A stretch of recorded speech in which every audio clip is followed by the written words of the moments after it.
اچھا زبردست. یعنی حق کی راہ میں. میں آج بھی دعا کرتا ہوں. آپ کی اس پروگرام میں یہ بات کہہ رہا ہوں, میں نے کئی پروگراموں میں بات کہی ہے. اس کے بعد پھر جب آپ اللہ کا خوف دل میں بسا لیتے ہیں, جب آپ کو یہ پتا ہے کہ میں جو بات کر رہا ہوں وہ اللہ کو خوش کرتی ہے وہ بات, تو پھر کوئی ڈر نہیں ہوتا. تو وہ تو مجھے کوئی سنگل تھریڈ کہ کسی آدمی نے, کسی جماعت نے, کوئی کبھی نہیں. بتے کی کوئی پرچی یا کوئی. نہیں, مجھے ذاتی طور پہ کبھی کوئی پرچی آئی نہیں. ٹھیک ہے. کچھ اس دور میں کچھ تاجر جو ہے, اطلاع کی بھی تھی کہ کچھ تاجر جو باقاعدہ ان کے اہلکار بن گئے تھے. بالکل بن گئے تھے. اور وہ باقاعدہ انفارمیشن دے بھی رہے تھے اور وہ ڈیل بھی کروا رہے تھے. ایسے ہی ہے بالکل بالکل. مختلف مارکیٹوں میں. وہ آج بھی موجود ہیں وہ تاجر. دیکھیں, پیسہ کئی شکلوں میں آپ کی زندگی میں آتا ہے. آپ لوگوں کا فیصلہ کرواتے ہیں, اس میں بھی ایک کوئی پارٹی آپ سے کہتی ہے کہ تھوڑی میری طرف آپ نرم گوشہ رکھیں, یہ 2 کروڑ 1.5 کروڑ کا معاملہ ہے, میں آپ کو بھی کچھ دے دوں گا. تو انسان ہے, شیطان پیچھے لگا ہے, تو لوگ اس کی زد میں آ جاتے ہیں. اسی طرح یہ بھی ایک آسان کہ آپ ہمیں نمبر دے دیں, کیونکہ بتا خوروں کا ایسا نیٹ ورک نہیں تھا کہ ہر بندے کے ہر پیسے والے کا نمبر ان کے پاس آ جائے. تو نمبر دیے جاتے تھے, اور اس میں ان لوگوں کا, وہ خدا معلوم تاجر تھے جو بھی تھے, لیکن جو لوگ بھی نمبر دیتے تھے کسی امیر آدمی کا, اس کا حصہ پھر ان کو ملتا تھا. اچھا. کہ جیسے کہ 20 لاکھ روپے مل گیا تو 2-4 لاکھ ان کو بھی مل جاتے تھے. انفارمیشن بھی دیتے تھے اور پورا انفارمیشن بھی دیتے تھے, اور ان کا ایک حصہ ہوتا تھا. اس کی مالی حالت کے بارے میں بھی, سٹیٹس کے بارے میں بھی بتاتے تھے کہ یہ پیسے والا آدمی. اس طرح کے لوگ ابھی بھی ہیں مطلب, یا ان کو کوئی رینجر نے کوئی کارروائی ہوئی, یا آج بھی وہ موجود ہیں؟ میرا خیال ہے ایسے لوگ ہمارے ملک میں ختم ہوئے نہیں ہیں, بلکہ بڑھ گئے ہیں. مختلف شکلوں میں. وطن فروش, منافق, بددیانت, بے ایمان, بدعنوان, من حیث القوم, ہم بدعنوانی اور اخلاقی پستی کی اس جگہ پر گئے جہاں عام طور پہ قومیں ختم ہو جاتی ہیں. تو وہ جو ہڑتالیں ہوتی تھی, وہ ہڑتالیں ان کی ہڑتالیں بڑی مشہور تھی. اچانک وہ کہتے تھے کل ہڑتال ہوگی, اور ٹی وی پہ ہم دیکھتے تھے نیچے آتا تھا کہ آل کراچی تاجر اتحاد نے حمایت کا اعلان کر دیا, اور دوسرا شاید ٹرانسپورٹ اتحاد کے ارشاد بخاری کا ہوتا تھا. یہ آپ اپنی مرضی سے دیتے تھے یا آپ سے دلوایا جاتا تھا؟ میں اکثر ایک بات کہتا ہوں کہ یہ جو جرت اور ہمت ہے, اگر میری ذات تک ہو, یعنی اس میں کہیں مجھ تک اگر نقصان کا پہلو ہے تو پھر تو ٹھیک ہے. اگر ایک پورا طبقہ جو میرے ساتھ ہے وہ اس سے افیکٹ ہوتا ہے تو پھر وہ بہادری ٹھیک نہیں ہے. آپ کو یاد ہوگا کہ وکلا نے شاید 12 مئی کا واقعہ, جب وکلا کے خلاف آپ نے دیکھا کتنے لوگ قتل ہو گئے, تو وہ ان کی جو لیڈرشپ تھی, انہوں نے للکارا, انہوں نے جرت بہادری کا مظاہرہ کیا, جو لوگ بھی تھے, دیکھ کتنے لوگ ان کے. اسی طرح ٹرانسپورٹرز کی کل ہڑتال ہے, آج شام کو کتنی گاڑیاں جلا دیتے تھے, کیونکہ وہ ٹرانسپورٹر کے جو سربراہ تھے وہ کھل کے حمایت کرتے نہیں تھے. یہ اعلان آپ خود کرتے تھے یا آپ کی طرف سے جو اعلان ہو جاتا تھا؟ کئی مرتبہ دیکھا, وہ تو ان کو ہڑتال کے لیے کسی حمایت کی ضرورت نہیں تھی. اچھا. آپ سمجھتے ہیں کہ ان کو ضرورت تھی کہ ہم حمایت کریں تو ہڑتال ہوگی؟ ایسا نہیں, ان کو ضرورت نہیں تھی. تو کئی جگہ ہمارا نام شامل ہو جاتا تھا, خود سے کئی جگہ ہم مصلحتاً ٹکٹ چلاتے تھے کہ کل ہڑتال, کیونکہ ہم. ایسا کبھی ہوا ہے کہ مطلب آپ کو خود ٹی وی سے پتہ چلا ہو کہ آپ نے حمایت کر دی ہے ہڑتال کی؟ ٹی وی کو بھی پتا تھا نا کہ ہم حمایت کریں نہ کریں. اچھا, وہ اپنی طرف سے بھی چلا دیتے؟ ہاں, چلا دیتے تھے. دیکھیں, وہ ایک وقت تھا, نہ قانون تھا, نہ انصاف تھا, نہ ادارے تھے, نہ کوئی انتظامی, آل اینڈ آل وہ لوگ تھے. جہاں ہم دیکھتے تھے کہیں ان یہ جو عسکری ونگ ہے, ان کے سامنے ہم نے دیکھا سپاہیوں کو کٹ لگاتے تھے, وردیاں پھاڑ دیتے تھے, اور وہ سپاہی جب افسران کو شکایت کرتے تھے تو کہتے ہم کیا کر سکتے ہیں. تو میرا خیال ہے اس سے برا وقت قانون کے لیے کوئی ہو نہیں سکتا. بالکل نہیں تو ہوتا. ایسے میں ان سے الجھنا تو میرا خیال ہے کہ اس کا کوئی فائدہ یہ جو میں نے نام لیے ان میں اگر آپ ان کا آپس میں موازنہ کر لیں، این کے ایم، سنی تیری، اے این پی، گینگ وار اور اس طرح کی، ان میں زیادہ سخت کون تھے، ظالم کون تھے؟ یعنی جس کی اگر کال آ گئی تو سمجھے ان کے ساتھ بات نہیں ہو سکتی۔ دیکھیں جو ظلم کا تسلسل ہے وہ بتاتا ہے کہ جس کے پیچھے حکومت ہے وہ تو طاقتور ہے۔ ایک تھانہ سرپرست ہو جاتا ہے نا کسی چور ڈاکو کا، تو وہ پولیس کی وین میں جا کے ڈکیتیاں کرتا ہے، اور یہ منظر ہم نے دیکھا کہ ڈاکو پولیس کی موبائل میں وارداتیں کر رہے ہیں، اور ہم نے اس کی نشاندہی بھی کی۔ تو وہ جو قانون کو جوتے کی نوک پہ سمجھتے تھے، وہ اس وقت کی برسر اقتدار حکومت تھی جو 17 سال سے بیٹھی ہے۔ آج بھی ہم نے دیکھا ہمارے ایک دوست کی زمین پہ قبضہ تھا، ہم نے کوئی گھر نہیں چھوڑا، کوئی commissioner, deputy commissioner, S S P, D I G, I G, سب کو بھی بس پایا۔ اس کا مطلب تو یہ ہوا نا کہ اگر آپ کی زمین پہ ایک سسٹم قابض ہو جائے، پوری انتظامیہ ان کے ساتھ تھی، سسٹم قابض ہو پوری جائے حکومت ان کے تو پاس، کچھ دے کر ہی آپ کو جان چھڑانی ہے، تو رحم نہیں ہے ان کے پاس۔ کسی یعنی یہ سب برابر تھے، ظلم کے لحاظ سے، سختی کے لحاظ سے، یا جو اس طرح کی بے رحمی کی وہ ہوتی ہے نا، مافیاؤں کے ساتھ مشہور ہوتی ہے، اس میں گینگوار کا تصور زیادہ جو ہے ظالمانہ تھا، ایم کے ایم کا تھا، سنی تحریک کا تھا، یا این پی کا تھا، کس کا تھا؟ دیکھیں گینگ وار ایک سمبل بن گیا تھا کہ اس لہجے میں کوئی کسی کو کال کرتا تھا تو وہ انڈر تھریٹ آ جاتا تھا، تو ظلم بھی کیا جاتا تھا۔ بہت سے لوگ اس طرف ایسے لوگ تھے جو ظلم کرتے تھے، مارتے تھے، جان سے مار دیتے تھے۔ اس میں کیا بات کی جائے کہ ایم کیو کون بڑا ظالم تھا؟ مطلب ایم کیو والے پھر بھی تھوڑا تمیز میں آپ کر کے بات کر لیتے کہ آپ ذرا یہ کر دیں، یہ فرق تھا۔ ہمارے ساتھ ایک اچھی بات یہ تھی کہ ہم عزیر بلوچ سے بھی رابطہ کر لیتے تھے، اور حماد صدیقی سے بھی، اور میں نے ہمیشہ انہیں اس عمل کا جس سے وہ وابستہ تھے سیاہ و سفید بتایا کہ اب ہونا کیا ہے اس کے بعد آپ کے ساتھ۔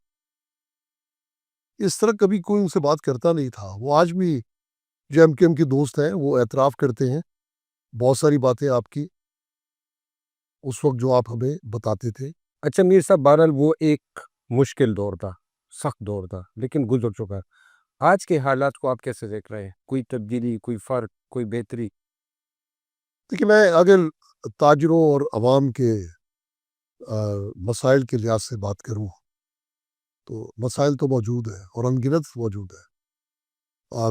کوئی بھی شہر وہ قانون ہونا چاہیے، انصاف ہونا چاہیے، بہتر انتظامات ہونے چاہیے، اسی طرح بلدیاتی نظام اچھا ہونا چاہیے، پانی میں اثر ہو،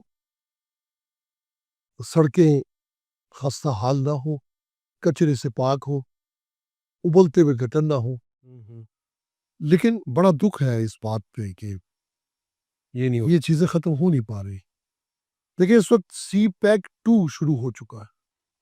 سی پیک 2 کیا ہے؟ اب چائنا سے اور پاکستان سے سرمایہ کاروں کو دعوت دی گئی ہے کہ اپنا پیسہ لگائیں، فیکٹریز لگائیں اور پاکستان کی معیشت کو آگے بڑھائیں۔ اس کے لیے کراچی کا انوائرمنٹ، بزنس انوائرمنٹ ہونا لازم ہے، کیونکہ گوادر سے کراچی کا جو اٹیچمنٹ ہے وہ سب سے زیادہ ہے۔ یہ بزنس ہب ہے، یہاں کے لوگ بھی ایک بڑی تعداد میں سرمایہ کاری کرنے کا ارادہ رکھتے ہیں، تو کراچی کو اب بہتر ہونا چاہیے۔ اب کون کرے؟ دیکھیں لیکن یہ ہونا تو چاہیے، لیکن اس وقت جو ہے سب سے بڑا جو ایک مسئلہ ہے، وہ جو پہلے ہم نے جس کا ذکر کیا، اس کا ایک تسلسل جو ہے اس وقت نظر آ رہا ہے سسٹم کی شکل میں۔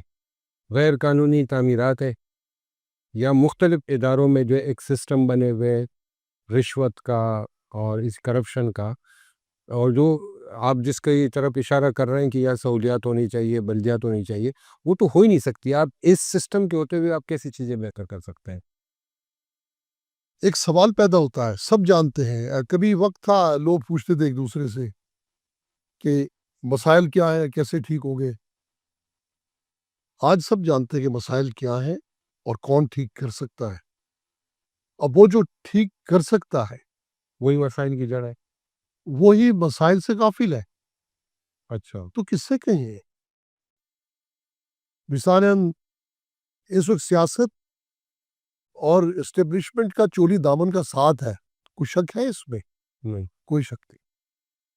اگر اسٹیبلشمنٹ نے سیاست کی سرپرستی کر ہی دی ہے تو پھر اس کو استوار کرنا، اسے ذمہ داریوں کی غفلت پر جھنجھوڑنا، یہ اسٹیبلشمنٹ کی ذمہ داری ہے.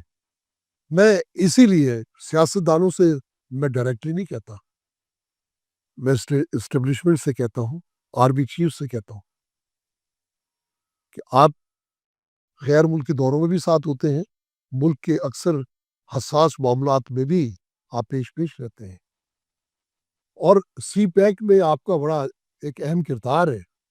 تو پھر کراچی کو بہتر کرنے کے لیے، کراچی کے معاملات کو سنوارنے کے لیے آپ کو اپنا کردار ادا کرنا ہوگا. آرمی چیف صاحب تو ملے تھے، تاجروں سے ملے تھے، آباد سے ان کی ملاقات ہوئی تھی، اور انہوں نے یقین دلایا تھا کہ یہاں یہ جو قبضہ یہ جو ہو رہے انکروچمنٹ ہے، یا جو قبضہ اور زمینوں پہ ہو رہا ہے، یا اس کے علاوہ یہ جو مختلف شکلوں میں جو ان سے رشوت لی جاتی ہے، اس کو روکا جائے گا. کوئی کمیٹی بھی بنائی تھی شاید. دیکھیے، کمیٹیاں بنانے سے یا یقین دہانیوں سے حالات بہتر نہیں ہوتے. آرمی چیف کو چاہیے کہ ایک تسلسل کے ساتھ کراچی کے معاملات پہ نظر رکھیں، کچھ وقت دیں. کراچی کو سنوار دیں گے تو انشاءاللہ ملک سنور جائے گا. دیکھیے، اس وقت پورا پنجاب آبی آفات کی زد میں.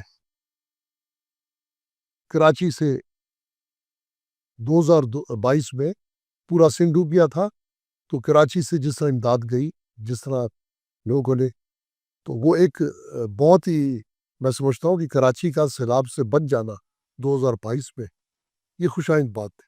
اب بھی میں کہتا ہوں کہ کراچی سنبھال لے گا. کراچی کے ٹیکسیشن، کراچی کی تجارت یہ فروغ تو پائے، اور یہ فروغ کس طرح پائے گے؟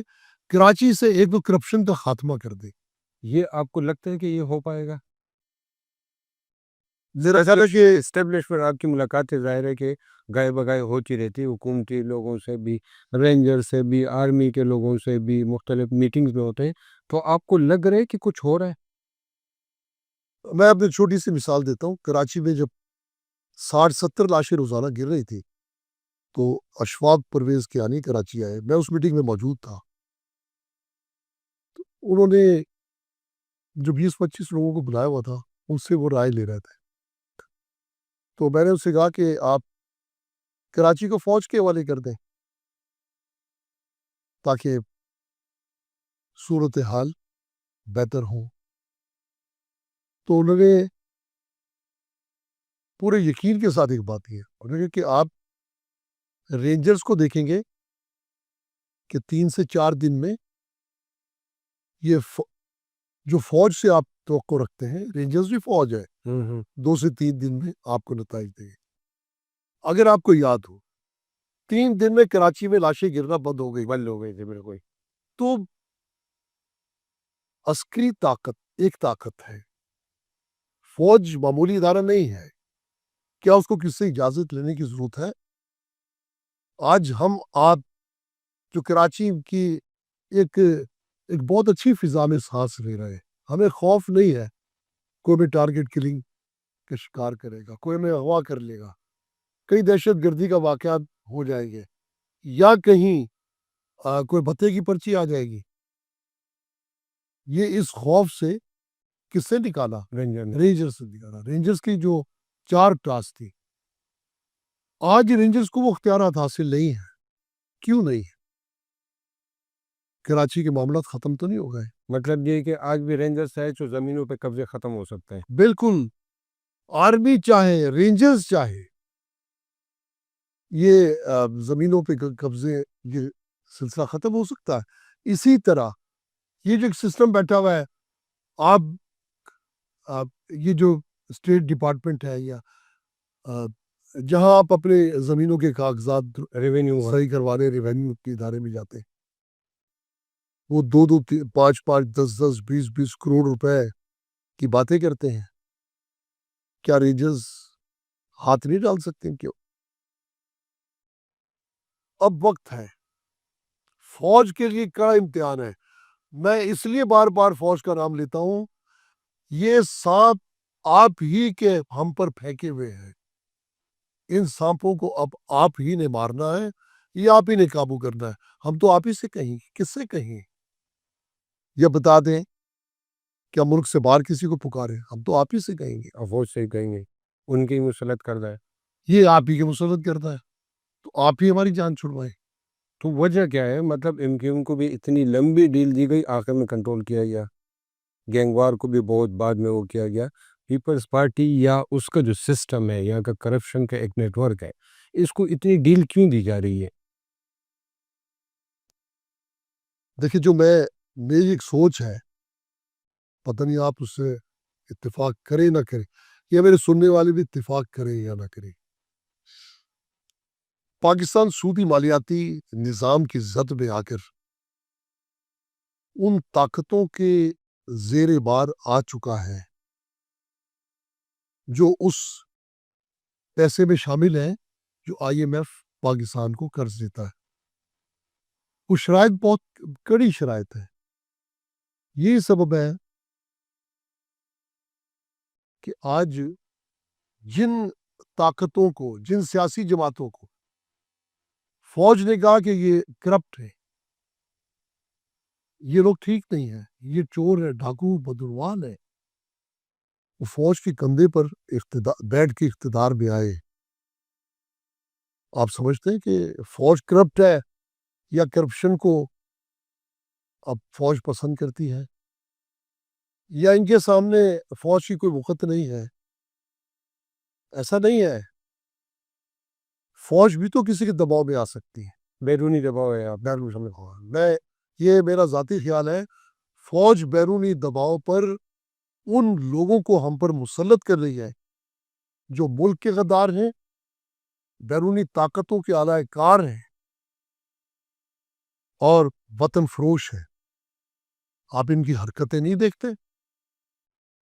پنجاب ڈوب رہا ہے, کوئی جاپان بیٹھا ہے, کوئی چین چلا گیا ڈیلیگیشن لے کے, ان کے ماتھے پر ایک بل نہیں ہے کہ کس طرح لوگ پانی میں تباہ برباد ہو گئے. انہیں تو یہاں سے ہلنا نہیں چاہیے تھا. اچھا میر صاحب, ایک آخری سوال. ایک آپ کی طرف سے ایک مطالبہ آیا تھا کہ مراد علی شاہ لے لو اور مریم نواز دے دو, یعنی سندھ کو دے دو. آج بھی آپ یہ مطالبہ کر رہے ہیں؟ یہ مطالبہ اس وقت بھی نہیں تھا. اچھا, اس لیے کہ کوئی پروگرام نہیں تھا, کوئی میڈیا کے سامنے بات نہیں تھی, کچھ دوستوں کی ایک محفل تھی اور درود پاک کی ختم کی محفل تھی. اتفاقاً اس میں ایک ذاتی مراسم کی بنیاد پر احسن اقبال بھی آئے ہوئے تھے. ہم نے ان سے کراچی کی حالت بیان کی اور کہا کہ آپ کی جماعت ہے, یہ دونوں مرکز میں ہیں, تو آپ کیوں نہیں آپ اس جماعت کو کراچی کی بہتری کے لیے آمادہ کرتے؟ انہوں نے کہا نہیں, ایسا ممکن نہیں ہے, ہم ان کے معاملات میں انٹرفیئر کر نہیں سکتے. تو میں نے پھر ہنستے ہوئے ایک طنزیہ بات کی تھی, تو پھر مریم ابھی دے دیں. اچھا, اور مراد علی شاہ کو آپ لے لیں. اچھا, مجھے یہ نہیں پتا تھا کہ ان کے بیچ میں ایک ایسا آنکڑا چل رہا ہے, اب بھی ہے. بالکل. اس کے بعد وہ ویڈیو کسی طرح اس پارٹی کے پاس چلی گئی اور انہوں نے اسے لمحہ با لمحہ وہ چلاتے چلے گئے. پھر آپ کو پتا ہے کہ مریم ویسے بھی ٹک ٹاکر ہے اور اپنی تشہیر کی وہ پاگل ہے, اپنی تشہیر کے لیے, تو اس کو خاص اٹھایا گیا. جس ایک زمانے میں مصطفیٰ کمال دنیا کا نمبر 2 بیر اور فلانا اس طرح کی باتیں تھیں نا, تو ایک نمود و نمائش تو ہے نا سب کے دل. بالکل. تو یہ بات تھی جس پر پھر وہ دونوں جماعتوں کی آپس میں تو میں نے پھر اس کی وضاحت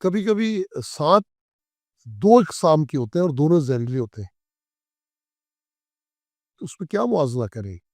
اچھا، دونوں ہی زہریلے ہیں۔ میں سمجھتا ہوں کہ دونوں اس ملک کے لیے لفظ پی ڈی ایم جتنی بھی اس میں جماعتیں ہیں سب کو پتا ہے کہ ہم کس کے تابع ہیں، کس کے حکم پہ چلنا ہے، کون کہے گا کہ بیٹھ جاؤ میں بیٹھ جانا ہے، کس نے کہنا ہے، کس نے دن جب انہوں نے کہنا ہے کہ دن کو رات کہو تو ہمیں رات کہنا ہے۔ یہ وہ شرائط ہے جن کی بنیاد پر پی ڈی ایم میں وہ جماعتیں شامل ہوئے، جو کوئی بھی ہے، میں نام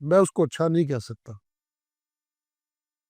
جو ملک کے لیے اچھا نہیں ہے، جو ملک دشمنوں کے ایجنڈے پہ چل رہا ہے۔ خان صاحب کو باہر آنا چاہیے۔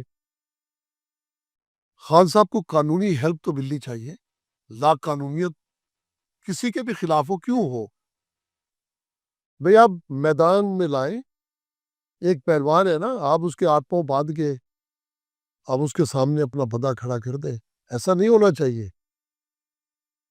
شیخ مجیب بھی تو تھا نا، وہ جیت گیا تھا، جیت کو تسلیم کر لینا چاہیے، نتائج تو اچھے نہیں ہیں۔ آج میں سمجھتا ہوں کہ لوگ کہتے ہیں کہ ایک خاص پارٹی کی طرف سے فوج کے خلاف غلط باتیں کی جاتی ہیں، لیکن ایسا نہیں ہے۔